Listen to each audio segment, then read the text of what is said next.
سر مزید سنتے ہیں ان کی باتوں کو عزیزو۔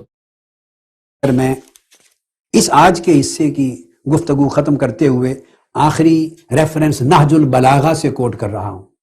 اس سے آگے ہم پھر اسپیسیفک موضوعات پر انشاءاللہ گفتگو شروع کر رہے ہیں، مخصوص سبجیکٹس پر۔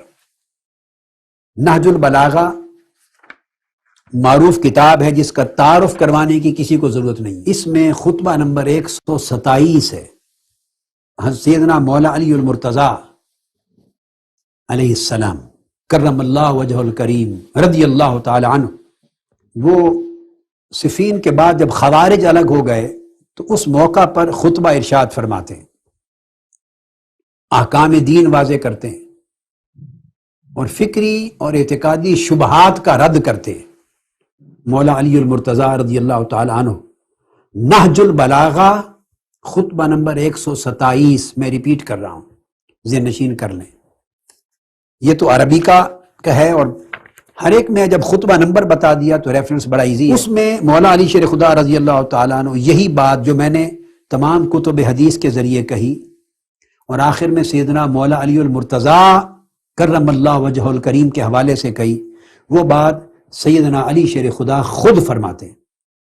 نہج البلاغہ میں آپ فرماتے ہیں وَسَيَحْلِكُ فِيَّ صِنْفَانِ مُحِبٌّ مُفْرِطٌ يَذْهَبُ بِهِ الْحُبُّ إِلَى غَيْرِ الْحَقِّ وَمُبْغِضٌ مُفْرِطٌ يَذْهَبُ بِهِ الْبُغْضُ إِلَى غَيْرِ الْحَقِّ وَخَيْرُ النَّاسِ فِيَّ حَالًا النَّمَطُ الْأَوْسَطِ فَالْزَمُوهُ وَالْزَمُوا السَّوَادَ الْأَعْظَمَ فَإِنَّ يَدَ اللَّهِ مَعَ الْجَمَاعَةِ وَإِيَّاكُمْ وَالْفُرْقَةِ فَإِنَّ الشَّاذَّ مِنَ النَّاسِ لِلشَّيْطَانِ كَمَا أَنَّ الشَّاذَّ مِنَ الْغَنَمِ لِلذِّئْبِ۔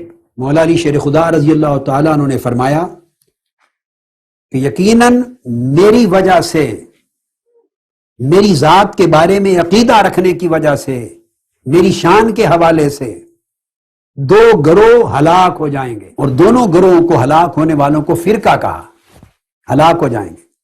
فرمایا ایک گروہ وہ ہوگا محب مفرطن، جو دعوے دار ہوگا محب علی ہونے کا، میری محبت کا، مگر وہ میری محبت میں افراط کرے گا، میری محبت میں حد سے آگے بڑھ جائے گا۔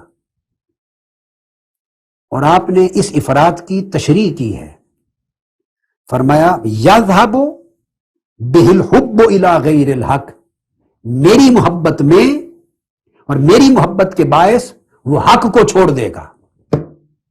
اب یہ بات سوچنے والی ہے، بڑی امپورٹنٹ بات ہے۔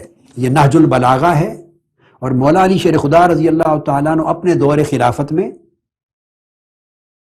خطاب فرما رہے ہیں جب خوارج الگ ہوئے اور سیدنا علی شیر خدا پر زبان تان دراز کی انہوں نے، اور ایک طبقہ جو آپ سے محبت کرنے والا، جو خود کو شیعان علی کہتا تھا، اور الگ ہو جانے والے خوارج ہو گئے، اس وقت مولا علی شیر خدا فرما رہے ہیں رضی اللہ تعالی عنہ، یہ بات توجہ طلب ہے کہ ایک گروہ وہ ہلاک ہو جائے گا جو میری محبت میں افراط کرے گا، میری محبت میں حد سے بڑھ جائے گا، اور شرح فرماتے ہیں خود یذہب بہ الحب الی غیر الحق، اور میری محبت میں افراط کرتے ہوئے حق کو چھوڑ دے گا۔ اب یہاں ایک سوال ہے، تھوڑی دیر رک کر غور کیجئے، وہ کون سا حق تھا؟ کس حق کی طرف مولا علی شیر خدا اشارہ فرما رہے تھے کہ میری محبت میں افراط کے باعث وہ حق کے خلاف چلے جائیں گے؟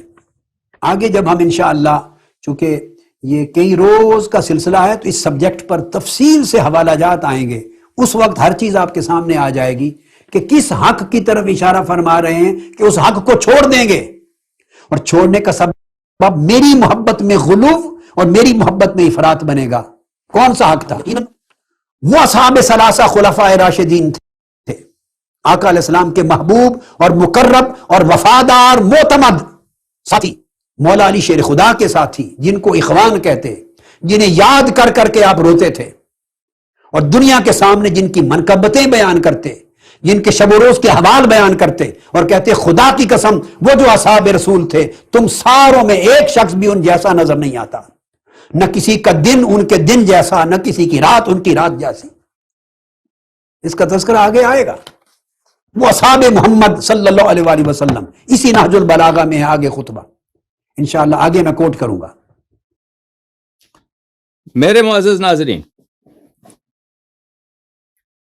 مولوی طاہر قادری صاحب، ان کے جھوٹوں کا سلسلہ اور ان کے اکاذیب کا سلسلہ کے کوئی انتہا نہیں ہے، اور ان کے علماء کا یہ حالت ہے جب بھی یہ شیخ کے خلاف آتے ہیں تو ان کو جھوٹ بولنے کے علاوہ کوئی چارہ کار نہیں ہوتا. ان کو ہمارا چیلنج ہے کہ یہ کوئی بھی شیخ کتب میں سے کوئی ایک حدیث نکالیں کہ امیر المؤمنین علیہ السلام نے ابو بکر اور عمر کے لیے اظہار محبت کیا ہو، یا ابو بکر اور عمر یا عثمان کے لیے یا صرف عمر کے لیے اظہار محبت کیا ہو. یہ ایک بالکل جھوٹ ہے اور طعن ہے، اور یہ ہمیشہ احادیث کا غلط ترجمہ کر کے، اگر غلط ترجمہ کرنا ہو عزیزو، اگر کسی بات کو جھوٹی انداز میں نقل کرنا ہو تو کوئی بھی شخص کسی بھی کتاب سے کوئی چیز ثابت کر سکتا ہے. اگر جھوٹ سے کوئی چیز ثابت ہوتی ہو تو آپ کسی بھی موضوع کو آپ ثابت کر سکتے ہیں، لیکن جھوٹ سے کوئی مطلب ثابت نہیں ہوتا. اور ہمارا یہ چیلنج ہے، یہ ادعا کر رہے ہیں کہ نہج البلاغہ میں امیر المؤمنین علیہ السلام نے فرمایا ہے کہ ابو بکر اور عمر میرے پیارے بھائی، ان کو یاد کر کے روتے تھے. یہ بالکل یہ شخص یہ لعنتی جھوٹ پہ جھوٹ کہہ رہا ہے، اور اس کو شرم بھی نہیں آتا. اب وہ یہ آئندہ آ کر یہ اس نے وعدہ دیا کہ کوٹ کرے گا، اس وقت ہم دکھائیں گے آپ کو کہ ابو بکر اور عمر کے متعلق نہیں ہے. انشاءاللہ تبارک و تعالی وہ آئے گا. اچھی بات ہے. اب جس حدیث کا جس خطبے کا انہوں نے ذکر کیا ہے، اس خطبے کو میں آپ کو دکھاؤں اور اس خطبے کے متعلق میں آپ کا کچھ وقت لے لوں. ملاحظہ فرمائیے، یہ کتاب ہے نہج البلاغہ، معاف کیجیے گا، یہ کتاب ہے نہج البلاغہ شریفہ، چھاپ قاہرہ. وہی خطبہ 127 آپ کو دکھانا چاہتے ہیں. ومن خطبہ من کلامہ علیہ السلام، کے خطبوں میں سے ایک بہترین خطبہ یہی ہے جو خوارج کے متعلق ہے. خوارج کے متعلق میں آپ کو کہہ دوں عزیزو، خطبے کو سمجھنے کے لیے خوارج کو سمجھنا ضروری ہے. خوارج ایک ایسا فرقت ہے جو یہ لوگ شروع میں امیر المؤمنین علیہ السلام کے ساتھ تھے. یہ لوگ شیعہ نہیں تھے، یہ لوگ ابو بکر اور عمر کو مانتے تھے، یعنی ان کی خلافت کو حق سمجھتے تھے، اور امیر المؤمنین علیہ السلام کی خلافت کو کتاب اور سنت سے منسوس نہیں مانتے تھے، بلکہ یہ خلیفہ ہیں، کیونکہ یہ جیسے ابو بکر اور عمر سے بیعت کیا گیا ہے اسی طرح سے بیعت کیا گیا ہے، یہ ہمارے خلیفہ ہیں. اور یہ لوگ شدید مخالف تھے کس کے؟ عثمان کے، خوارج، اور معاویہ کے. اچھا، صفین میں جب لڑائی شروع ہو گئی یا معاویہ کو شکست ہونے لگا لیلۃ الحریر میں، تو معاویہ نے کیا قرآن کو نیزوں پہ اٹھایا کہ یہ قرآن اور ہمارے آپ کے درمیان فیصلہ اٹھائے گا. امیر المؤمنین علیہ السلام نے بار بار کہہ دیا کہ یہ قرآن کتاب ناطق ہے، کتاب صامت ہے، یہ قرآن فیصلہ کبھی نہیں کرے گا. قرآن تو ایک کتاب ہے، خاموش کتاب ہے، کچھ کاغذیں ہیں، وہ کبھی آپ کے درمیان فیصلہ نہیں کرے گا. میں قرآن ناطق میں ہوں، میری بات مانو. یہ لوگ قرآن پہ ایمان نہیں رکھتے، یہ کافر لوگ ہیں، ان کو مارو.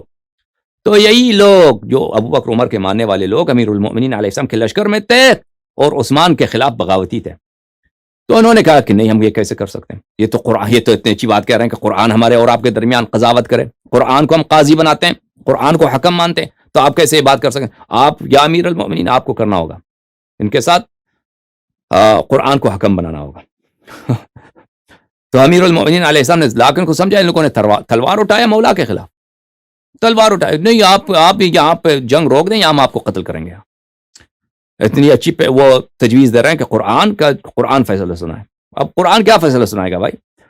فیصلہ تو قرآن تو کیا سنائے گا؟ وہ قرآن کو وہ جو لوگ وہ سیاست دان بات کریں گے تو وہی بات بنے گا نا. قرآن تو آگے کوئی کسی سے بات تو نہیں کرتا. تو جب تلوار ان لوگوں نے اٹھائے تو امیر المؤمنین علیہ السلام مجبور ہو گئے، تو انہوں نے کہا ٹھیک ہے، حکم مانتے ہیں. امیر المؤمنین علیہ السلام نے کہا کہ میری طرف سے حکم ہے، کون ہے؟ عبداللہ ابن عباس. انہوں نے کہا نہیں، یہ آپ کا چچا زاد بھائی، ہم نہیں مانتے. کیا آپ کا چچا زاد بھائی ہے؟ نہیں مانتے. ہم ابو موسیٰ اشعری، ایک منحرف 2 روپے کا 2 آنے کا ایک گھٹیا آدمی، امیر المؤمنین علیہ السلام کا دشمن، کہیں کہ اس کو آپ بنائیں. اس کو بھی زبردستی ان لوگوں نے حکم بنوایا. ٹھیک ہے نا. پہلی بات تو یہ ہے کہ امیر المؤمنین علیہ السلام حکم اور تحکیم کے حق میں نہیں تھے. پھر یہ بات ہے کہ وہ عبداللہ ابن عباس کو اپنی طرف سے بنانا چاہتے تھے. پھر یہ کہ ابو موسیٰ اشعری کو بنایا گیا، تو ابو موسیٰ اشعری امیر المؤمنین علیہ السلام کی مرضی کے خلاف ان کو جبرن اور اکراہن قبول کرنا پڑا. تو پھر تحکیم کا سلسلہ شروع ہوگا. جب تحکیم ہو گیا تو وہاں پہ اب وہ عمرو بن العاص، وہ بڑا شیطان آدمی تھا، اس نے 2 لفظوں میں اس کو ابو موسیٰ اشعری کو اس نے کیا دیا؟ دھوکہ دیا. اس نے کہا کہ ہم دونوں آ کے آتے ہیں، کیا کرتے ہیں یہ امت میں اختلاف کس کی وجہ سے؟ معاویہ اور علی کے درمیان، امیر المؤمنین علیہ السلام کے درمیان دشمنی کی وجہ سے اختلاف ہے. یہ دونوں خلافت سے ہٹ جائیں، بات ختم، یہ جنگ ختم ہو جائے. تو عمرو بن عاص، ابو موسیٰ اشعری ویسے بھی منحرف تھا، دشمن تھا امیر المؤمنین علیہ السلام سے. اس نے کہا یہ تو اچھی بات ہے، میں ان دونوں کو ہم خلافت سے خلا کرتے ہیں. تو یہ دونوں آ گئے، کہتے ہیں ہمارا فیصلہ ہو چکا ہے، آپ ہمارا فیصلہ سنیے. تو ابو موسیٰ عمرو بن العاص نے کہا کہ آپ بوڑھے ہیں، آپ بزرگ ہیں. ابو موسیٰ اشعری سے کہا پہلے آپ جا کے ادھر ممبر پہ اعلان کریں. تو ابو موسیٰ اشعری آ کے ممبر پہ آیا، اس نے کہا جیسے میں انگوٹھا اپنے ہاتھ سے نکال رہا ہوں، میں اسی طرح علی علیہ السلام کو، امیر المومنین علیہ السلام کو خلافت سے عزل کر رہا ہوں. وہ یہ کہہ کے واپس آ گیا. اب اس کے بعد عمرو بن عاص گیا، کہتا ہے کسی جس طرح میں انگوٹھا کو اپنے ہاتھ سے نکال رہا ہوں، میں معاویہ کو خلافت سے ہٹا رہا ہوں. پھر انگوٹھا دوبارہ سے ہاتھ میں، کیا کہتا ہے جس طرح میں نے انگوٹھے کو ہاتھ میں ڈالا ہے اسی طرح میں معاویہ کو دوبارہ خلیفہ بنا رہا ہوں. یہ اس بات پہ ان دونوں کا توافق نہیں تھا، اتفاق نہیں تھا، لیکن اس نے ایسے بیوقوف بنایا اور دھوکہ دیا ابو موسیٰ اشعری کو. عمرو بن العاص نے، ابن النابغہ، نابغہ جو بدکارہ عورت، مشہور طوائف تھی عورت مکہ مکرمہ میں جاہلیت کے زمانے میں، اس کا بیٹا عمرو بن العاص. امیر المؤمنین علیہ السلام کے دشمن سب جو تھے طوائف کے بیٹے تھے. اچھا، آپ تاریخ میں دیکھ لی نابغہ کون ہے.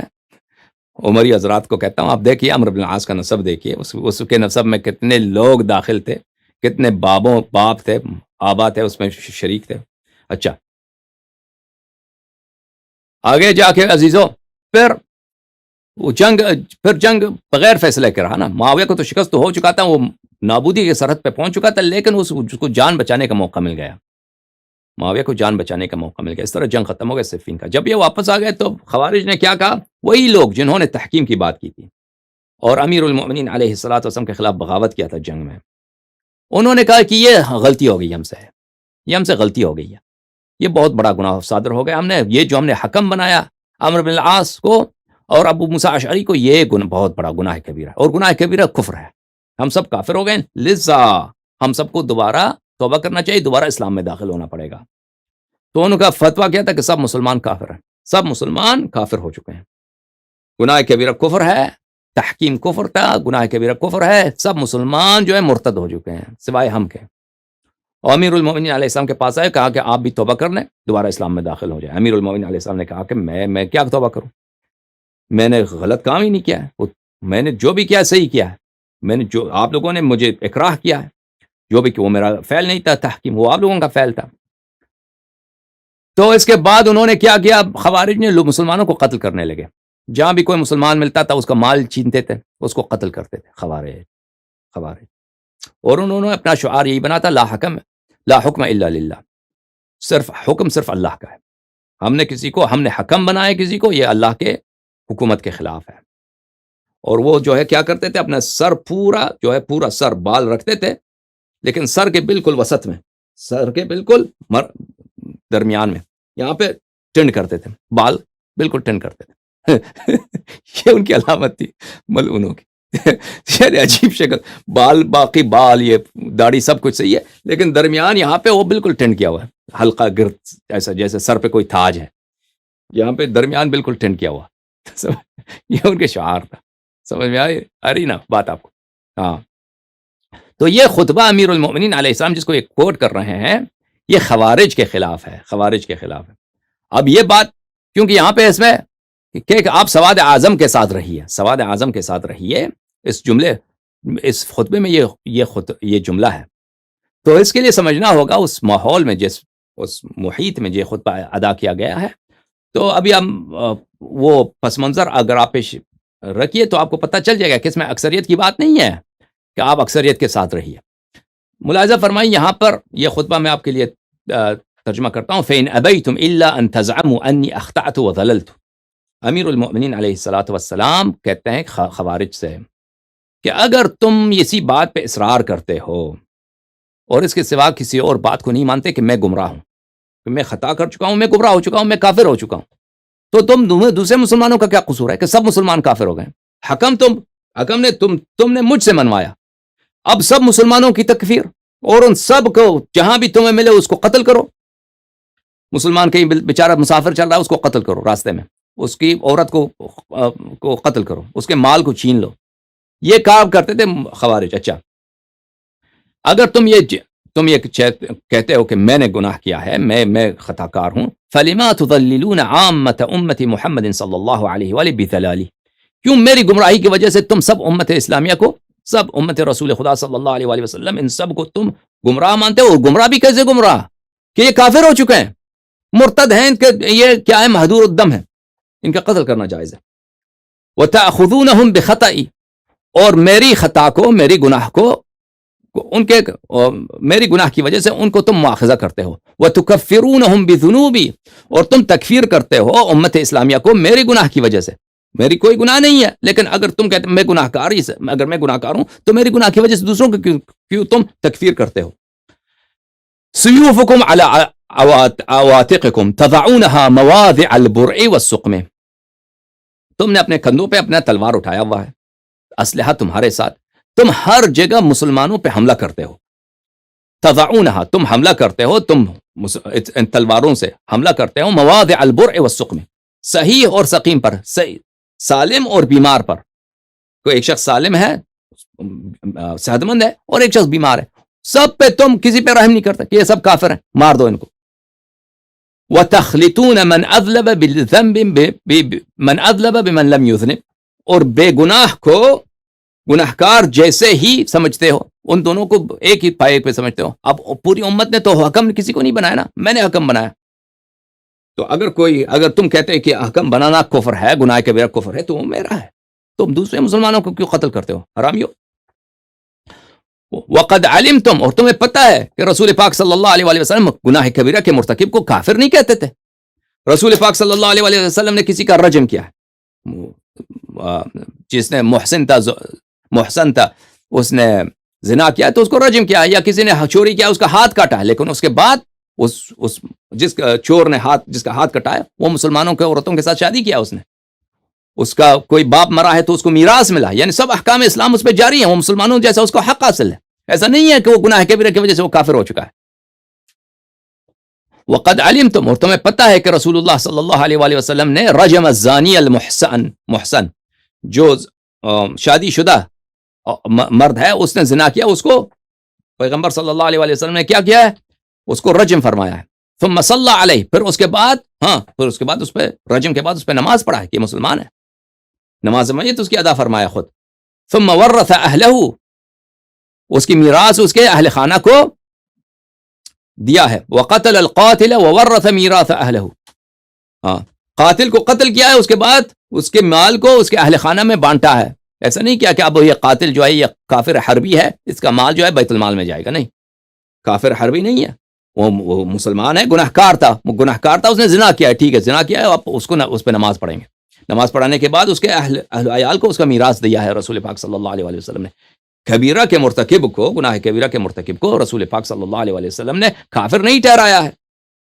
وقطع السارقہ وجلد الزانی غیر المحسن، چور کے ہاتھ کو کاٹا ہے رسول پاک صلی اللہ علیہ وآلہ وسلم نے، زانی غیر شادی شدہ تھا، اس کو کوڑے برسائیں۔ ثم قسم علیہما من الفیء، پھر ان کو کیا ہے، مال غنیمت میں سے ان کو زکوٰۃ دیا ہے، مال بیت المال میں سے ان کا عطا، ان کا سہم ان کو دیا ہے، ان پہ بالکل مسلمانوں جیسا برتاؤ کیا ہے۔ ونکح المسلمات، اور سارق اور زانی غیر محسن نے مسلمان عورتوں کے ساتھ شادی کی ہے، نکاح ان کا صحیح ہے، ایسا نہیں کہ کافر ہے۔ فأخذهم رسول الله صلی اللہ علیہ وآلہ وسلم بذنوبهم وأقام حق الله فيهم ولم يمنعهم سهمهم من الاسلام۔ زانی ہو، زانی غیر محسن ہو، چور ہو، گناہ کار ہو، رسول پاک صلی اللہ علیہ وآلہ وسلم نے اس پہ حق اللہ جاری کیا، جو حد ہے وہ جاری کیا، لیکن اس کے بعد ان کے ساتھ مسلمانوں جیسا برتاؤ کیا۔ حق جاری کرنے کے بعد ایسا نہیں کہ پھر تکفیر کر دو، پھر وہ کہتے کہ آپ کافر ہیں، پھر مسلمان ہی نہیں، پھر میں ان کو جو ان کا حصہ بنتا ہے اسلام سے، ان کا حصہ ان کو دے دیا ہے۔ وَلَمْ يُخْرِجْ أَسْمَاءَهُمْ مِنْ بَيْنِ أَهْلِهِ، ان کے اسماء کو، ان کے ناموں کو مسلمانوں کے ناموں سے خارج نہیں کیا ہے رسول پاک صلی اللہ علیہ وآلہ وسلم نے۔ ثم انتم شرار الناس، اور تم خوارج، تم بہت ہی کمینے ہو، تم بدترین لوگ تم ہو خوارج۔ ومن رمى به الشیطان مرامیہ، اور تم وہی ہو کہ تم شیطان نے اپنی تیروں سے تم کو اپنا ہدف بنایا، شیطان نے تم کو اپنے تیروں کا ہدف بنا، یا تم شیطان کی تیر ہو، شیطان نے تمہیں تیر جیسا، تم شیطان کی تیر بن چکے ہیں جس سے شیطان لوگوں کو مارتا ہے۔ وَضَرَبَ بِهِ تِيهَةً، اور تم وہی ہو جس کو شیطان نے گمراہ، تیہ بولتے ہیں گمراہ کرنے کو، شیطان نے تمہیں بالکل گمراہ کیا ہے۔ ہاں، اب وہ فقرہ جو طاہر القادری جس کو وہ کوٹ کرتے ہیں، وَسَيَحْلِكُ فِيَ صِنْفَانِ مُحِبٌّ مُفْرِطٌ يَذْهَبُ بِهِ الْحُبُّ إِلَى غَيْرِ الْحَقِّ وَمُبْغِضٌ مُفْرِطٌ يَذْهَبُ بِهِ الْبُغْضُ إِلَى غَيْرِ الْحَقِّ۔ دو صنف، دو گروہ، صنف یعنی گروہ، دو صنف، میرے میں، مجھ میں، میرے میں، میرے معاملے میں دو لوگ، دو صنف، دو گروہ ہلاک ہو جائیں گے، نابود ہو جائیں گے۔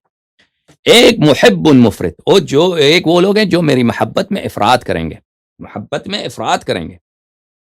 اچھا، یہ افراط محبت ان کو غیر حق میں لے کے جائے گا، غیر حق میں لے کے جائے گا۔ طاہر قاضی کہتے ہیں غیر حق سے مراد کیا ہے؟ غیر حق سے مراد ہے عداوت خلفائے ثلاثہ، ابو بکر، عمر، عثمان۔ نہیں، بالکل یہ بات غلط ہے۔ اور ان کی دلیل کیا ہے؟ کہتے ہیں امیر المومنین علیہ الصلوۃ والسلام کو محبت تھی ابو بکر عمر سے۔ بالکل بکواس ہے، امیر المومنین علیہ الصلوۃ والسلام کو ابو بکر عمر سے کوئی محبت نہیں تھی، بلکہ اب انشاءاللہ تبارک و تعالی اس کا بحث آئے گا۔ امیر المومنین علیہ الصلوۃ والسلام کی خلافت کو باطل سمجھتے تھے امیر المومنین علیہ الصلوۃ والسلام، بلکہ سب اہل بیت علیہ السلام کا اجماع ہے کہ وہ بالکل اسلام سے باخارج تھے۔ یہ آپ کے جو شیخ ہیں، نہیں بالکل یہ دنیا، بھلے یہ رسول اللہ صلی اللہ علیہ وآلہ وسلم اور قرآن کے بدترین دشمنوں میں اس کا شمار، بلکہ بدترین دشمنوں کا یہ سردار ہے۔ اچھا، اب جب وہ دلیل لے کے آئیں گے ہم اپنا دلیل اس وقت بیان کریں گے انشاءاللہ تبارک و تعالی۔ بس دو گروہ میرے بارے میں گمراہ ہو جائیں گے، محب مفرطون، ایک وہ جو میرے محبت میں افراد کریں گے۔ اب محبت میں افراد کریں گے یہ کون سے لوگ ہیں جو اہل بیت علیہ السلام کے محبت میں افراد کریں گے؟ حضرات یہ لوگ غالی لوگ ہیں۔ یہ لوگ کون ہیں؟ یہ لوگ آپ کے غلات ہیں جو اہل بیت علیہ الصلوۃ والسلام کو خدا مانتے ہیں، یا وہ اوصاف جو خداوند متعال کے مخصوص ہیں، وہ اوصاف جو اللہ تعالیٰ کے مخصوص ہیں وہ اہل بیت علیہ السلام کو دیتے ہیں۔ اور ہمارے احادیث میں ان کی نہایت اللہ کی چھاپ دار المعرفہ، یہاں پر صفحہ نمبر 363 میں حضرت امام رضا علیہ الصلوۃ والسلام سے یہ طویل حدیث مروی ہے۔ اس حدیث کے دوسرے حصے میں، دوسرے صفحے پر مولا آغا امام رضا علیہ الصلوۃ والسلام فرماتے ہیں الغلاۃ الذین صغروا عظمت اللہ۔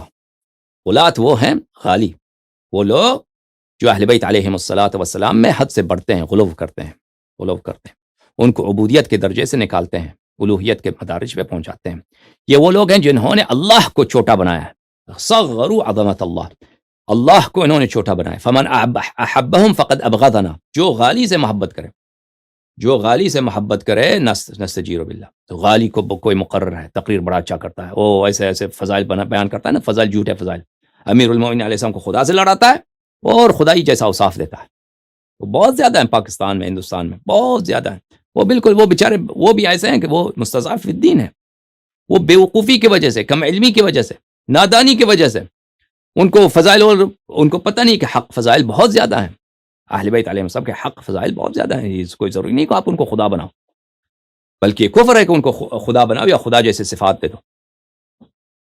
جو غالی سے محبت کرے وہ ہمارا دشمن ہے۔ ومن ابغضہم فقد احبنا، جو غالی سے، جو اہل غلو سے دشمنی کرے وہ ہمارا دوست ہے۔ من والاہم فقد عادانا ومن عاداہم فقد والانا، جو شخص غالی سے دشمنی کرے وہ ہم سے محبت کرتا ہے، اور جو غالی سے دوستی کرتا ہے وہ ہمارا دشمن ہے۔ ومن وصلہم فقد قطعنا، جو جا کے کسی غالی کا احترام کرتا ہے، کسی غالی کو ہدیہ دیتا ہے، اس نے ہم پہ ظلم کیا ہے، اس نے ہم سے اپنا رشتہ کاٹ دیا ہے۔ ومن قطعہم فقد وصلنا، اور جو شخص غالی سے اپنا رشتہ قطع کر دیتا ہے، غالی کو کے منہ پہ تھوک مارتا ہے، وہ ہمارا بھائی ہے، وہ اس نے ہماری خدمت کی ہے، وہ ہمارا شیعہ ہے، وہ ہمارا محبوب ہے۔ ومن جفاہم فقد برنا، جو غالی سے برائی کرتا ہے وہ ہم سے نیکی کرتا ہے۔ غالی سے برائی کرنا ائمہ طاہرین علیہ السلام سے نیکی کرنا، سمجھ میں آ رہی نا آپ کو؟ غالی کون ہے؟ ہر ایک غالی نہیں ہے جو اہل بیت علیہ السلام کے فضائل پہ، فضائل حقہ پہ ایمان لاتا ہے، جو اہل بیت علیہ السلام جو قرآن میں ہے، جو حدیث میں ہے، جو ان کا فرمان ہے، وہ تو سر آنکھوں پر، لیکن ایسے بیوقوف لوگ ہیں نا، بیوقوف لوگ ہیں جو نستجیر باللہ، جو وہ غلات کی گٹھیا کتاب الہدایت الکبریٰ، الحفظ الشریف اور اس جیسے کتب سے گٹھیا باتوں کو نکالتے ہیں، یا شیعہ احادیث کے وہ غلط معنی نکالتے ہیں، وہ باتیں جو اہل بیت علیہ السلام سے اپنے سے نفی کیا ہے، اہل بیت علیہ السلام سے لعنت پہ جائے کہ کوئی یہ چیزیں ہمیں نسبت نہ دے، وہ اہل بیت علیہ السلام کو نسبت دیتے ہیں، ٹھیک ہے نا۔ ومن برہم فقط جفانا، کسی نے کسی غالی سے نیکی کی ہے تو اس نے ہم سے جفا کیا ہے۔ ومن اکرمہم فقط اہاننا ومن اہانہم فقط اکرمنا، جس نے کسی غالی کا احترام کیا ہے اس نے ہماری توہین کی ہے۔ غالی کی توہین ائمہ طاہرین علیہ السلام کی کا احترام ہے، غالی کا احترام اہل بیت علیہ السلام کی توہین ہے۔ ومن قبلہم فقد ردنا، جو ان کو قبول کرے، ان سے ان کی بات مانے، ہم کو رد کیا ہے، اور جو ومن ردہم فقد قبلنا، اور جو ان کو رد کرے ہماری بات کو مانا ہے۔ ومن احسن الیہم فقد اساءنا، اور جو احسان کرے غالی کی طرف اس نے ہماری طرف برائی کی ہے۔ ومن اساء الیہم فقد احسن الینا، اور جو غالی کی طرف غالی کی طرف برائی کرے، غالی سے، غالی کے منہ پہ تھوک مارے، اس نے ہوا ہمارا پیارا ہے، اس نے ہم سے نیکی کی ہے۔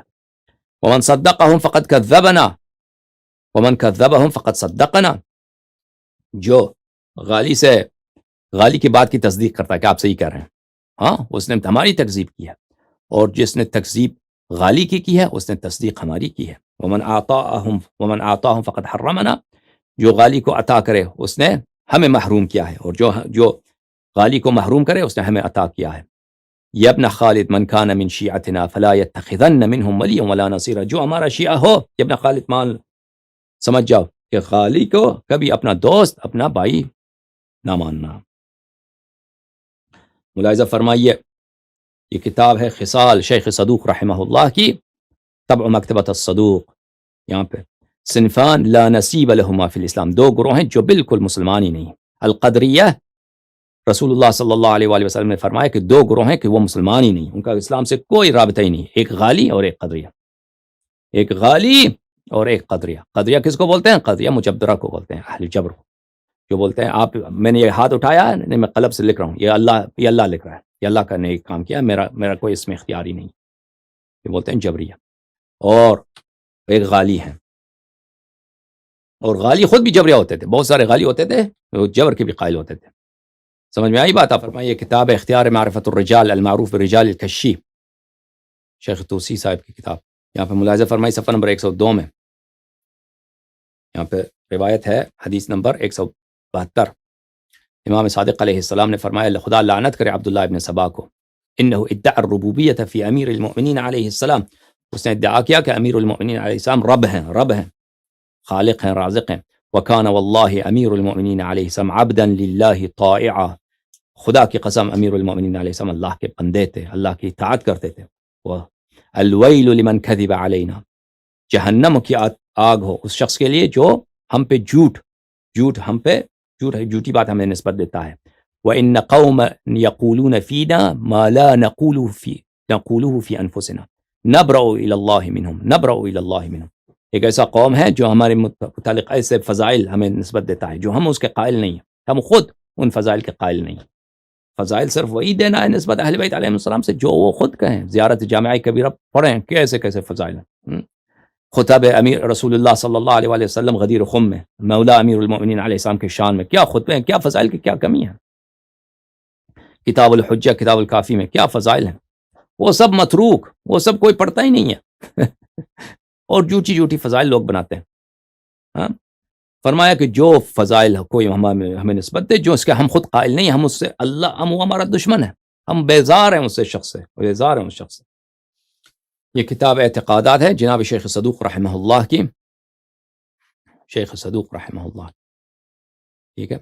یہاں پہ باب الاعتقاد فی النفی الغلو والتفویض، غلو اور تفویض کی نفی، یہاں پہ بہت سارے احادیث ہیں۔ یہاں پر عزیزو یہ حدیث دیکھیے، امام رضا علیہ السلام اپنی دعا میں فرماتے تھے، پروردگارا انی ابرؤ الیک من الذین دعوا لنا ما لیس لنا بحق، اے پروردگارا میں بری ہوں، میں دشمنی کرتا ہوں، میں بیزار ہوں ان لوگوں سے جو ہمارے متعلق ایسی باتوں پہ عقیدہ رکھتے ہیں جو حق نہیں ہے، اللہم انی ابرؤ الیک من الذین قالوا فینا ما لم نقلہ فی انفسنا، میں براءت کرتا ہوں، میں میں بری ہوں، میں بیزار ہوں، میں دشمنی کرتا ہوں ایسے لوگوں سے یا اللہ جو میرے متعلق ایسی باتیں کرتے ہیں، ہمارے فضائل میں ایسی باتیں کرتے ہیں جو ہم خود اس کے قائل نہیں ہیں۔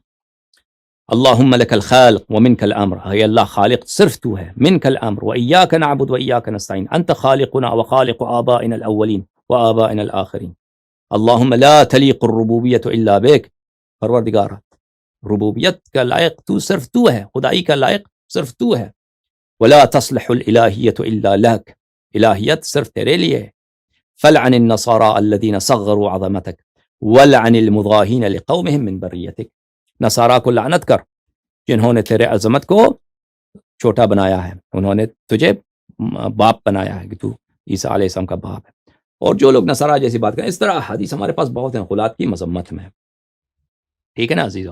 لیکن ہم جو اہل بیت علیہم الصلوۃ والسلام کے متعلق بات کرتے ہیں، بالکل وہی نمط اوسط ہم ہیں کہ اہل بیت الطاہرین علیہم الصلوۃ والسلام واجب الاتباع ہیں، امیر المؤمنین علیہ السلام واجب الاتباع ہیں، امیر المؤمنین علیہ السلام اللہ کی جانب سے ان کی طاعت ہم سب خلائق پہ واجب ہیں۔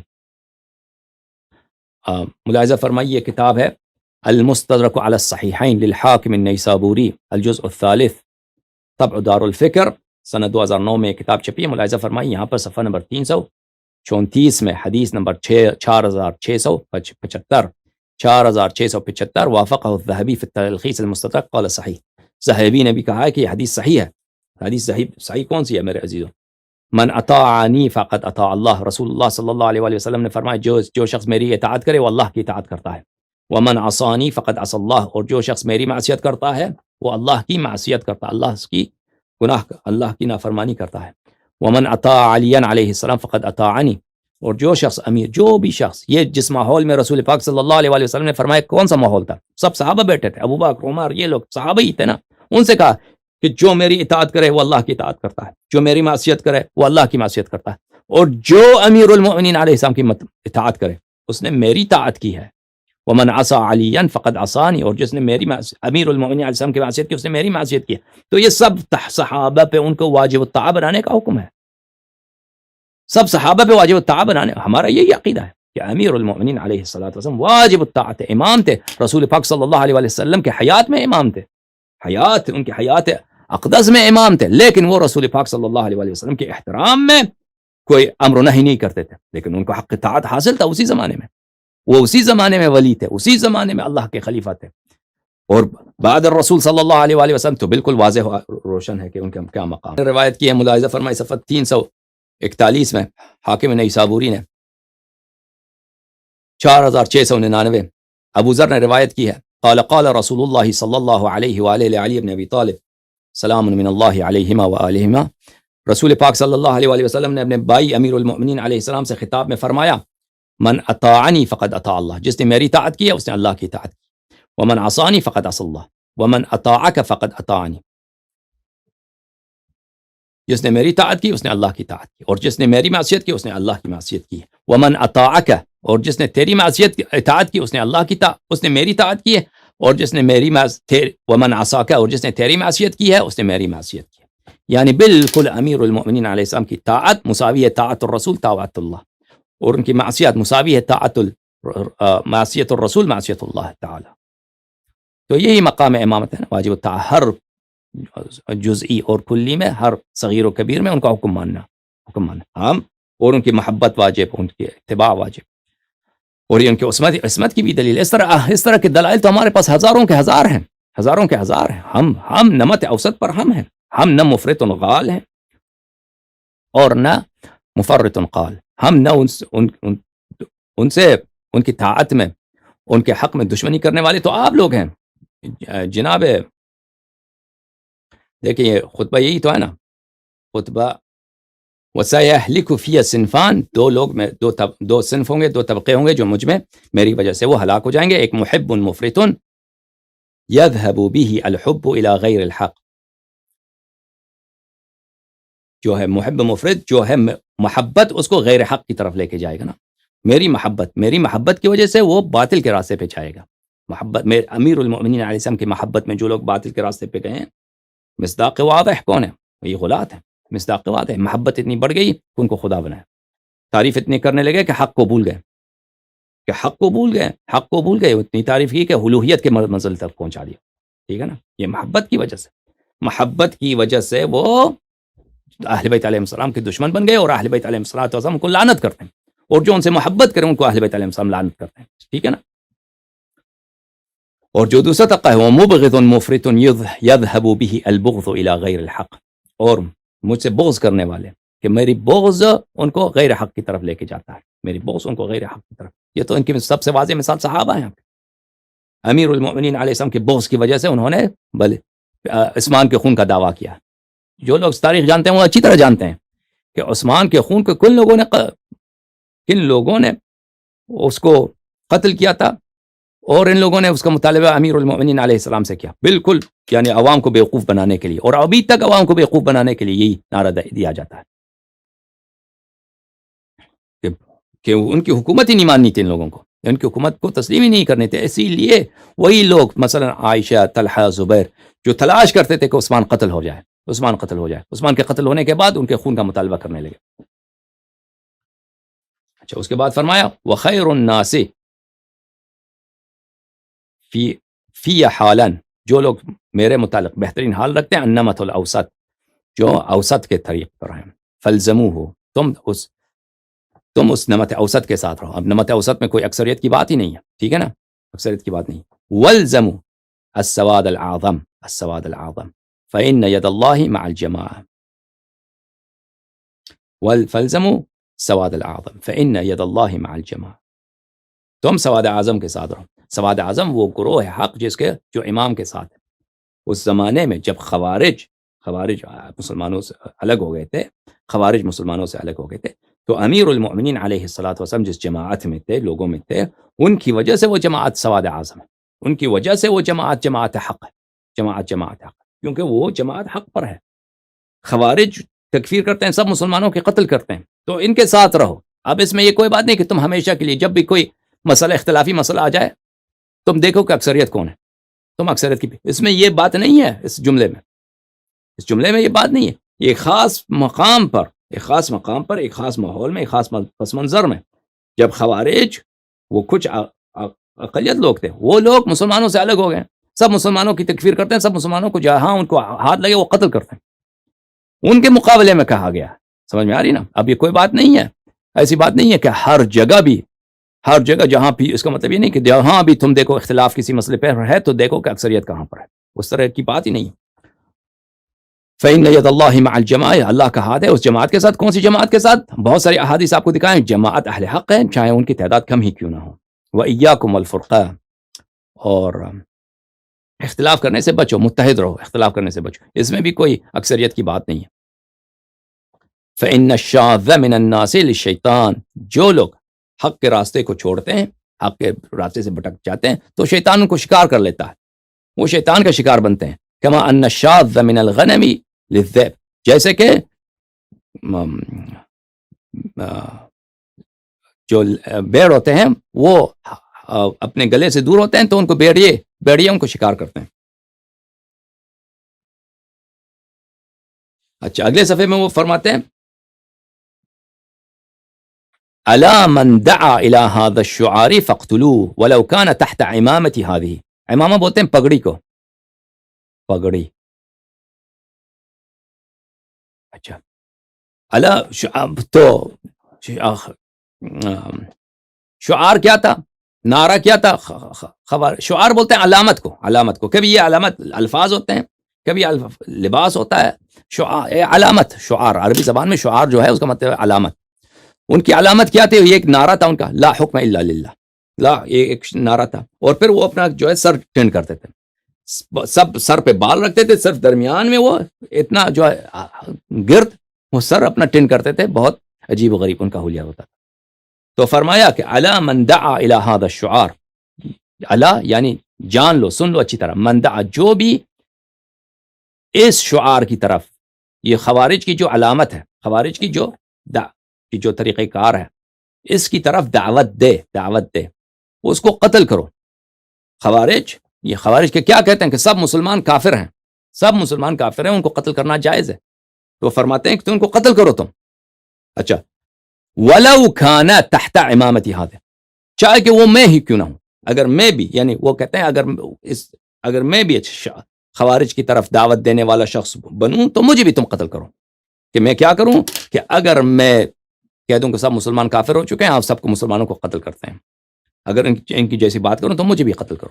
تو یہ جو ہے یہ کنایا ہے کہ کسی کا قرب کا، اپنی رشتہ داری کا خیال نہ رکھو کہ یہ جو خارجی بن چکا ہے، یہ ہمارا چچا کا بھائی ہے، یا ہمارا پڑوسی ہے، یا ہمارا دوست ہے، اس کا تم خیال نہ رکھو، اس کا تم کوئی لحاظ نہ رکھو کہ یہ کون ہے. وَلَوْ كَانَ تَحْتَ عِمَامَتِ هَذَا. ٹھیک ہے نا. تو یہ جملے ہم نے اس کا شرح کیا، بہت آپ بھی تک چکے ہیں، میں بھی تک چکا ہوں، تقریر بہت لمبی ہو گئی ہے، 2.5 گھنٹے ہو گئے. میں آپ سب کا بہت شکریہ ادا کرتا ہوں. خدا آپ سب کو جزائے خیر دے. اللہم صلی علی محمد وعلی محمد وعجل فرجہم الشریف.